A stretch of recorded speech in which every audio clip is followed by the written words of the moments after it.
जे तुम्ही प्रस्थापितांच्या बाजूने आहे, आमच्या गरिबांचा जीव खायला.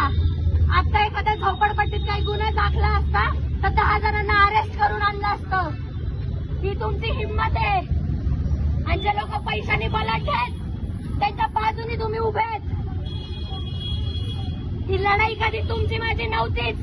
ही लढाई कधी जातीची नव्हतीच. ही लढाई होती प्रस्थापित विरुद्ध गरीब. आम्ही सुद्धा तुमच्या बाजूने उभे राहू जेव्हा तुमच्यावरती अन्याय होईल. याला चळवळ म्हणतात. तुम्ही छत्रपती शिवाजी महाराज विसरले.